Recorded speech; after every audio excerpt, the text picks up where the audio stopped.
Welcome to Fantasia, home of the Melodious. My name's Azallea, and today I'm going to be bringing you guys another update to my Melodious deck. So before we get into this, I just want to give you all a big thank you for helping me reach 1,000 subscribers. It's a pretty big milestone for me, and yeah, I'll definitely have that special video for you guys coming up soon. It'll probably take another week or so to finish gathering all the clips, but rest assured it is on the way. Okay, so without further ado, let's just jump right into this. Starting off, we played two copies of Aria, the Melodious Diva. Now, we know Aria, one of the main components of the Melodious deck, offering us a lot of protection from targeting effects and by battle, but in this build, she kind of doesn't serve that purpose as much. It does come up sometimes, but usually you'll be using her to make rank 4s, because rank 4s are very important for our opening plays. Now, speaking of which, we run 3 copies of Canon, the Melodious Diva, because she does help us make a lot of our rank 4 plays. And it's really important to note that these are all light fairy type monsters, which means that we can access a variety of exclusive XYZs. So yeah, definitely need 3 copies of Canon because she can summon herself from the hand. She's really good to have, and she's probably what you're going to be searching off of Ben 10 most of the time. Okay, so next off, 2 copies of Soprano, the Melodious Songstress. Now, Soprano, access to our fusions, and I decided to cut her down from 3 to 2 just because I didn't want that many normal summons in the deck. Normal summons are going to be saved for some of the other cards that I'm going to show you later, but Soprano, definitely still good. I definitely recommend running 2. 1 is too little, but 2 is just fine. So when you bring her back from the graveyard, when she's special summoned, you can target a Melodious monster in your graveyard and add it back to your hand. So she's really great for just recycling Canon and for going for rank 4 and fusion plays. Okay, so next off, we were running 1 copy of Honest. This is just a hand trap for the battle phase that we can use to deter OTKs, which is still pretty good, and it helps us get over larger monsters. 1's enough because you can continuously recycle it from your graveyard if you need to, but I never really had the situation where I really missed the 2nd copy of Honest. Okay, so next off we play 1 copy of Summoner Monk. I put this in after because I needed something else to tutor stuff from the deck, because like I said, getting rank 4 plays on the field is very important, so having Summoner Monk in the opening hand and be able to pitch some dead spells is actually really good for enabling more combos. Alright, so next off we played 3 copies of Saphra, Queen of Dragons. Now Saphra, the ritual monster of the deck, and is really good because it helps us with our consistency issues. So she helps us draw cards. You can either draw 2 cards and discard 1 card, or you can discard 1 card from your opponent's hand. Normally you'll only do that if you already have a really established field and you're feeling comfortable with follow-up plays for next turn. You'll discard stuff from your opponent's hand just so they start with less cards than they normally would. And her last effect is that you can add 1 light monster from your graveyard to your hand. This really comes up in games 2 and 3 if you're playing matches, because you can continuously recycle a lot of hand traps, and those hand traps will definitely help you seal the deal in those games. Okay, so in conjunction with Saphra, we have our tribute fodder, Cyber Angel Benten. Now, Benten, when she is tributed, allows you to add a light fairy-type monster from your deck to your hand. No level restrictions or anything, so she helps us search a lot of things out. You can search Honest, you can search your Melodious monsters, so very strong card overall. And we have a lot of cards that help us search her out, so no big deal there. Now, here comes the little change that I put into this deck. We play 1 copy of Junk Synchron. This is so originally I was running 2 Summoner Monks in my previous build, but I decided to cut 1 Summoner Monk for the Junk Synchron. I tested around with 2 copies of this, but decided one Summoner Monk and 1 Junk Synchron worked the best. So it helps us go into our Synchro plays, because when you normal summon this card, you can target 1 level 2 or lower monster in your graveyard, special summon it in defense position, and its effects are negated, but it is a tuner, so it allows you to go into our Synchro plays. So next off, we play 1 copy of Perform Mage Trick Clown. Now, Trick Clown, amazing card, because if it's sent to the graveyard, you can target 1 Perform Mage monster in your graveyard, special summon it, and its attack and defense becomes 0. You can only use this once per turn, of course, so you can't just infinitely float with him, but he helps us enable rank 4 plays, and he's a light monster. Not only that, but he's just really good overall, because you can send him with Brilliant Fusion, which allows us to go for even more summons. Now, speaking of Brilliant Fusion, we play one copy of Gem Knight Lazuli. Now, Lazuli is our Gem Knight target for Brilliant Fusion. You just gotta pray that you don't draw this card, because if you do, it's really difficult to get your combos off. But it doesn't really happen a lot because we do play a 50 card deck, so the chances of drawing Lazuli are even lower than if you were playing a 40 card deck. Now, the thing with Junk Synchron is that you can grab back Lazuli and you can synchro into level 4, which would be Herald of the Arclight, which allows you to obviously search ritual cards when it's sent to the graveyard. So there's a lot of synergy going on here, and definitely small, intricate plays that can be made. Okay, so now we're going off into the hand trap. So we play one copy of Ghost Ogre and Snow Rabbit. It's a light hand trap, so you can always add it back with Saphras if you do need it. But it is a level 3 tuner as well. And during either player's turn when a monster on the field activates its effects, or when a spell or trap card that is already face up on the field activates its effects, you can send a card from your hand or field to the graveyard, destroy that card on the field, and you can only activate this once per turn. Now, this is just great for blown up like big monsters, or interrupting combos, interrupting pendulum scales, interrupting field spells. So it'll be great against things like Sky Iris, Metaphor's pendulum scales, good against DDDs like Genghis or Ragnarok's effects. You can always hit them with the Ghost Ogre and stops their combos. So really good to have as a one-of in the deck, especially because it's a tuner. So if you do happen to have a Lazuli on the field, you can summon the Ghost Ogre and you can go for synchros that way too.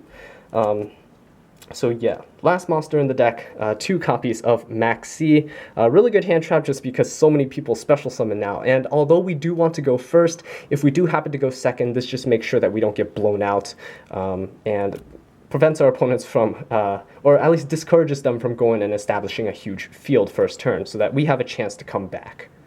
Alright, so that does it for the monsters. Next off, we're going to go into the spells. So for the spell cards, we were playing 3 copies of Pre-Preparation of Rites. Now, Pre-Preparation allows us to add a ritual monster and a ritual spell card from our deck to our hand. But they have to have their names listed on each other's cards. So this will add the Hymn of Light, and it will add Saphra from our deck to our hand, which is really nice because it is a 1 card. It's basically a +1. So seeing it is really good, but seeing multiple copies sucks because you can only activate once per turn. That's completely fine because you do need that consistency for the ritual summon. Next off, speaking of consistency, we have more search cards for the rituals. We have Preparation of Rites. It allows us to add a level 7 or lower ritual monster from our deck to our hand, and if we do happen to have a ritual spell card in our graveyard, we can add that to our hand as well. So really good for just recycling things and for searching out cards such as Benten, which is a little less searchable than Saphra because Pre-Preparation of Rites can't search Benten. But Preparation of Rites can, so that's a good thing. So yeah, speaking of our ritual spells, we do play 3 Hymn of Lights because we play 3 copies of Saphra. Important thing to note with it is that if Saphra would be destroyed by battle or by card effect, you can just banish Hymn of Light from the graveyard to protect her from destruction. So that's always really good plus side. Okay, next off we play 3 copies of Ritual Sanctuary, which allows us to search out our Bentens or Saphras or Hymn of Lights. With its first effect, which you can discard a spell card and add 1 light ritual monster or 1 ritual spell card from your deck to your hand. But the second effect is actually really amazing, and the reason I actually put rituals into this deck, which is because you can shuffle any number of spell cards from your graveyard into the deck, then target 1 light fairy type monster in your graveyard whose level equals the number of cards that you shuffled into the deck, and special summon it. So normally you're going to be special summoning monsters such as Soprano. Soprano will add another card back, so you're essentially going like +2 off of this effect to just recycle things, and you can always recycle your power cards like Raigeki, Soul Charge, and things like that. So it's just really, really powerful and has a lot of synergy with the deck. Okay, and next off we play 3 copies of Terraforming because we want to get to this Ritual Sanctuary fast. Ritual Sanctuary is just really good. It allows us to start thinning our deck and searching, and allows us to set up recycling plays. Now, of course, Ritual Sanctuary can recycle itself and Terraforming, so that's why you run maximum copies of each, so that you can always continue your loops of gaining advantage. Alright, so next off we play 3 copies of Brilliant Fusion, the card that you never see but you'll always draw into your lazuli. So Brilliant Fusion is an amazing card, and it saw plays in Monarchs. It's still seeing some play in ABCs, but what it does is that you can fusion summon one Gem Knight fusion monster from your extra deck using monsters from your deck as fusion materials, but changes attack and defense to 0. You can also have the option to discard one spell card to have the special summoned monster gain its original attack and defense values back, but that doesn't come up too often.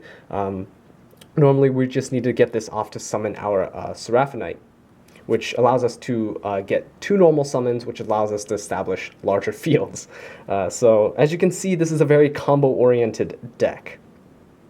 Okay, so next off, we play 2 copies of Instant Fusion. We want to see Norden. Norden helps plays, but we don't really want to draw too many copies of Instant Fusion, so 2 is fine. 3 is not really necessary because we only have 1 target in Norden.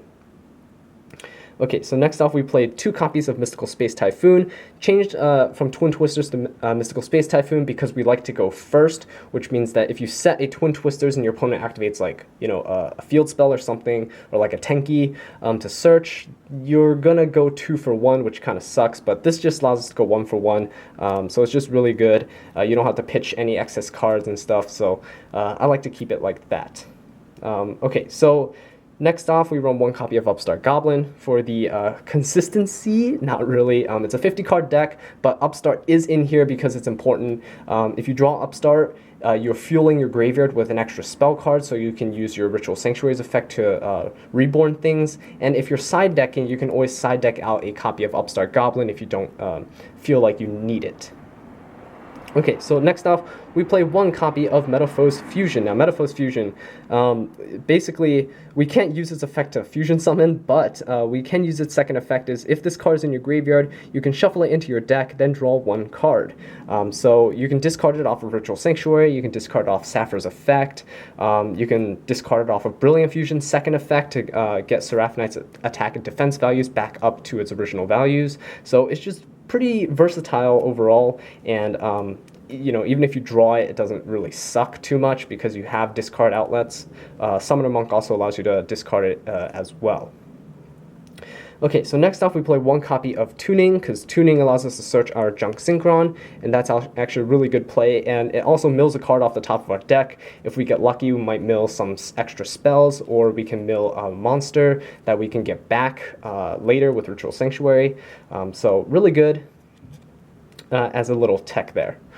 Speaking of techs, we have another emergency teleport. This just brings out the Ghost Ogre from the deck so we can go for synchro plays.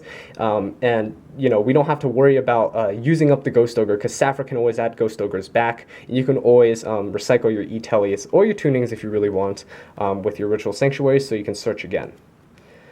Okay, next off we play 1 copy of Soul Charge, really good for just establishing big fields first turn, or for coming back from a large field wipe, because that does happen sometimes if your opponent is playing multiple copies of Dark Hole with Raigeki and all that good stuff, right? Okay, and last but not least, another power spell, we have Raigeki, because why not? You can recycle it all the time with Ritual Sanctuary, so having it as removal, especially if your opponent decides to go first and you have to go second, it's just a really great way to out large fields.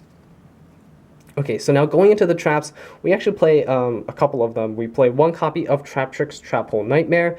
This is basically a Ghost Ogre, but it allows you to destroy the monster and negate its effects as well. So it's actually like a Ghost Ogre Veiler 2-in-1. I really like this card, and it'll be really good against Zodiacs when they start coming out because, when you destroy the Zodiacs when trying to activate the effects, they lose like all the materials under it and everything. So yeah, it really does hinder their combos.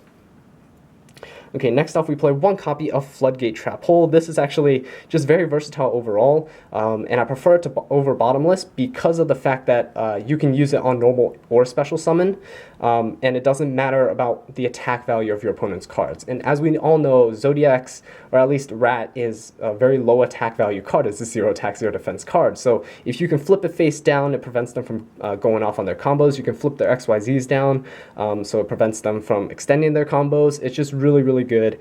And if your opponent decides to, pendulum summon or something, you can flip like 5 things face down, and they can't change the positions of those cards. So unless it's like Metaphors, because Metaphors confuse things away, then you're pretty good on that on that note. You can flip things like crystal wings and stuff face down as well, so that you don't have to worry about excess negation on your opponent's part. And yeah. So last card that I play is a nice little tech, Jar of Avarice. I really like this card in this build because I play one Daigusto Emerald in my extra deck, but this just allows me to recycle so many more cards, and this allows me to recycle trap cards. So I can recycle these trap hole cards, and if I, late game, if I decide to set up another defensive field, I can summon the Rafflesia again and still have more trap hole cards for her to send for her effect. So that's it for the trap cards. And like I said, this is a 50 card deck, pretty big, but it does work. It just, you have to know what to do, when to do it. But yeah, anyway, going off next into the side deck. All right, so for the side deck, it is pretty interesting, this one. I really like this side deck because of how versatile it is. So starting off, we have 2 copies of DD Crow, additional banish removal to accompany Shiberta, because normally when you have Shiberta, it just telegraphs like, oh, okay, I'm going to banish stuff from your graveyard. But DD Crow is a hand trap. In conjunction with that, just your opponent doesn't see it coming, and it might screw up their combos even after they bait out Shiberta. So that's really good. And next off, we play an extra copy of Ghost Ogre and Snow Rabbit. I don't side 2, so I main 1, I side 1 because of the fact that I have E-Telly in my main deck. So E-Telly kind of counts as like 3rd copy of Ghost Ogre, so it just helps to have another copy decided against things like DDDs and Metaphors, just so you can blow up their stuff and stop them from going off. I'm still a huge fan of Barrier Statue of the Heavens because it prevents our opponent from special summoning anything except light monsters. So although light monsters are pretty common in forms of ABC and stuff, you know, Metaphor still have a difficult time getting over this, and upcoming Zodiacs will also have a pretty hard time getting over this as well. Okay, so next off we have 1 copy of Artifact Lancia. Lancia just stops our opponent from banishing things, so you can tribute this card from your hand. It's like a hand trap, and it's also searchable by Ben 10. Same with the Barrier Statue, by the way. So it's searchable with Ben 10, and you can stop your opponent from banishing things. So if they're playing like Infernoids, I know Infernoids are going to be very powerful coming up in the next format because of Lawn Mowing. Lawn Mowing is a card that just allows them to mill so many cards from the top of their deck, and you can just use Lancia, prevent them from banishing things, and it stops them in their tracks for the turn. Okay, next off we play 2 copies of Kumungus, the Sticky String Kaiju. You can play Gamma Seals. I still sometimes find that I have a difficult time attacking over my own Kaijus if I do give it to my opponent, because this is a very combo-heavy deck, so if you're drawing into a Kaiju, you're most likely not getting that last combo piece that you need. So this is really just as spot removal for things like Crystal Wings and Siegfrieds or Harbingers that DDDs like to pump out. So this is just really there for that because we have a really difficult time attacking over those monsters. Last monster in the side deck that I really do love, especially against DDDs, is Sophia, the Goddess of Rebirth. Now, if you don't know what Sophia does, it's a huge body of text, actually, and it says that it cannot be normal summoned or set, and it must be special summoned from your hand by banishing 1 face-up Ritual, Fusion, Synchro, and XYZ monster from anywhere on the field. So you can use your opponent's stuff for this as well, which is really nice. Basically, she cannot be summoned by other ways, and the special summon of this card cannot be negated, and when she is summoned, cards and effects cannot be activated in response. And when she is special summoned, you banish all of the cards from both players' hands, fields, and graveyard. So it basically empties everything onto the field, and you get a massive 3600 attack beater, and your opponent's basically top decking at that point. So it is really good against DDDs, and I managed to pull it off once, and the guy was not happy with it, but yeah, I do like it as a little gimmick. It's a little fun, but we can actually make it in our own deck. We have access to Rituals, Fusions, XYZs, and Synchros, so it's actually not too difficult to pull off. It's just we're not going to consistently do it, of course. Okay, so next off for our spells, we run 1 copy of Necro Valley. It's another target for terraforming, and it's really good against things like DDDs, so I put it in there as a little tech. For after we use our Ritual Sanctuaries and stuff, we just activate the Necro Valley before we go into end phase. Next off, we play 2 copies of Forbidden Chalice. This is for when we go second, when our opponent starts to go first. If we play Forbidden Chalice while we're going off, if our opponent decides to try to use Crystal Wing or something to negate us, we can always use Forbidden Chalice. It's a quick play, so we can play it from our hand. We don't have to like play Breakthrough Skill and stuff where you have to set it for a turn. That requires you going first to set up. So I just like this a lot. It has a lot of utility. Okay, and next off we play 2 copies of Twin Twisters in the side. This is for more back row heavy decks, or when you're going second, because against things like ABC, they're already going to have their field spell and stuff set up, and they're probably going to have some back row. So having Twin Twisters to be able to clear that back row is actually really nice. And last but not least, we play 2 copies of Magical Spring.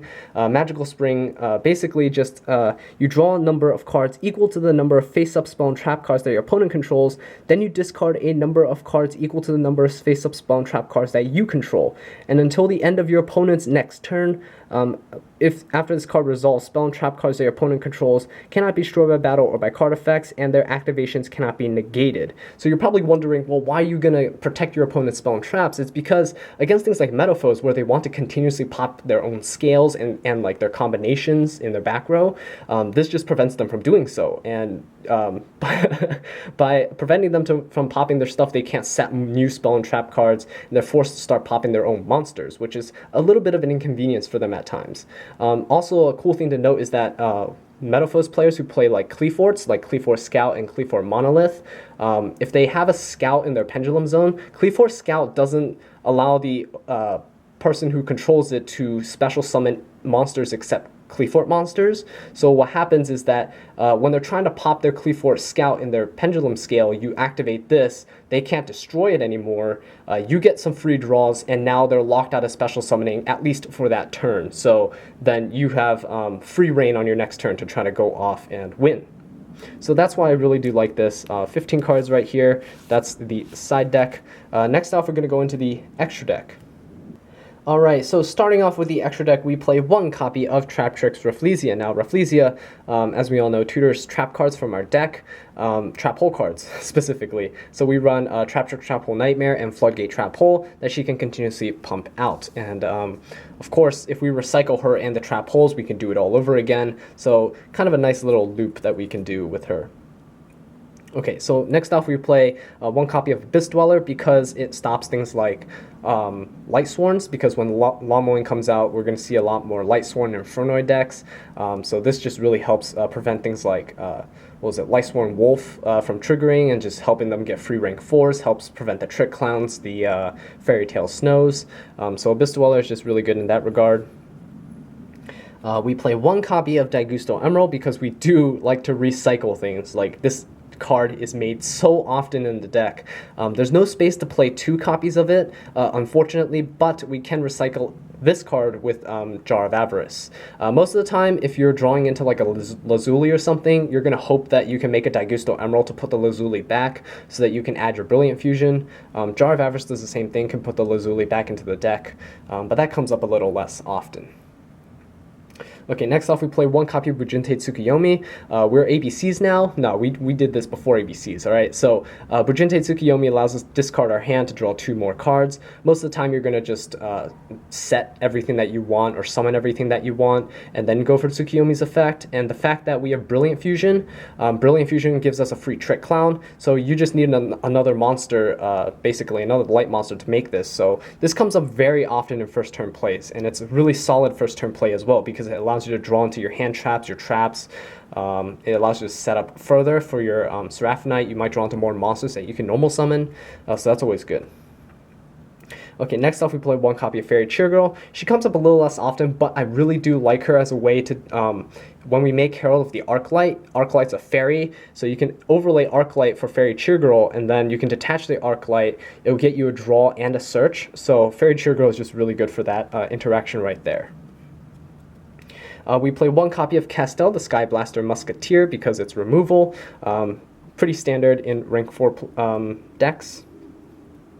We obviously play the Utopia package right here, Utopia with Utopia Lightning. I really want to cut this card, but I just can't, and it's really frustrating because things like Crystal Wing are being played more and more. So you see DDDs making it, and later when Wind Witches come out, people are going to be making Crystal Wings that cannot be destroyed by card effects, so you can't even Raigeki them at that point. So you have to use Lightning to run over them, and that's why I still have it in the extra deck.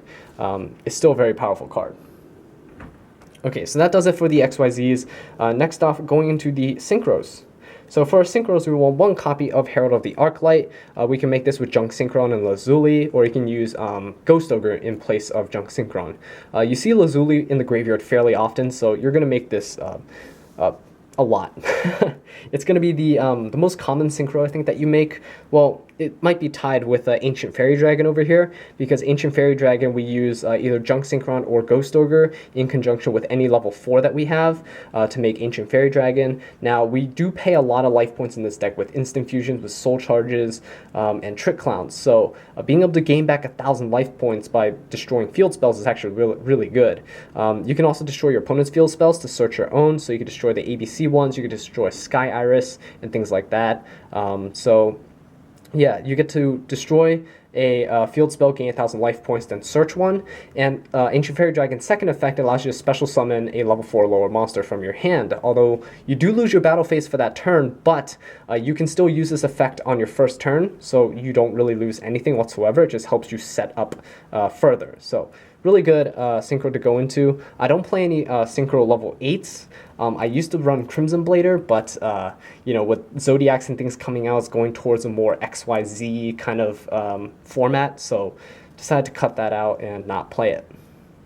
But I do play a level 9. I play Trishula, Dragon of the Ice Barrier. Now, Trishula, it had a huge, massive price spike, so thankfully I got it before DDDs and things got released. But anyway, how to make this is you would normally have a Seraphonite with a Junk Synchron and a Lazuli, so you have 3, 5, and 1. You can make a Trishula that way. Or if you use Max C, you can use Junk Synchron to bring back Max C, and then you can synchro those two together with a level 4, so you have 3 plus 2 plus 4 is also 9, so you can make Trishula that way as well. And it really does come out as a surprise power play, because most people don't expect, why is Melodious running Trishula? So yeah, the 3 synchros here, really powerful synchros at that, and they help either enable combos or they help with power plays. Herald also helps us negate things, and it's actually really good to activate and just not activate, but to summon against opponents who are playing lawn mowing decks, because lawn mowing decks, well, when they send monsters from the deck to the graveyard, Arclight banishes them instead, so that's always good too. Okay, so next off, going into the fusions, we play one copy of Elder Entity Norden. Now Norden, of course, instant fusion target, free rank 4 plays, why not? He's also water, so he boosts our Abyss Dweller by 500 attack points, so that's always really a nice plus. Okay, and of course, because we play Brilliant Fusion, we have to play one copy of Gem Knight Seraphonite. Now, Seraphonite, you can always recycle her with Daigusto Emerald. You can put the Seraphonite and the Lazuli back into your deck, and then you can activate another copy of Brilliant Fusion if you need to. It does come up at times, and it's just really good to have. She is a level 5, and as I said, she helps enable a lot of synchro plays as well. Unfortunately, we don't run any other level 5, so we can't XYZ, but if we did, maybe if I put an Elegy into this deck, you could overlay Elegy and Seraphonite for like a Durandal or something. Artifact Durandal is a really good card as well, so yeah, that's also an option. Okay, so of course, this is a Melodious deck, kind of, so we're playing one copy of Shiberta, the Melodious Maestra. You don't really need more than one because Soprano does put her back. And we don't have things like Ostinato and stuff, so we're definitely not going to be making these very often. But she does come up in when you're establishing your first turn fields, because if you do have open with Soprano and a cannon, you can always go for Shiberta instead of a rank 4 play. So there's that. And last but not least, we play one copy of Bloom Diva, the Melodious Choir. Now, Bloom Diva, you could replace this with another Shiberta because she doesn't really come up very often, but I really do like her as like a form of removal for like opponents' cards that are just really powerful. Like if my opponent has like Crystal Wings and things, they're forced to negate Bloom Divas, or after they negate something, I just Bloom Diva crash into those Crystal Wings and stuff. Also, just even if you don't destroy the monster, you're just going to be burning them every single turn, so that's always really nice. So 4 fusions, kind of a low count for a Melodious deck, but what can we do, right? Alright, and that does it for the extra deck, and that does it for the deck profile. Thank you all so much for watching this video. I really do appreciate it. If you enjoyed it or found it helpful, please leave a like, subscribe for more Melodious content, and leave a comment down below letting me know what I can do to improve. And until next time, take care.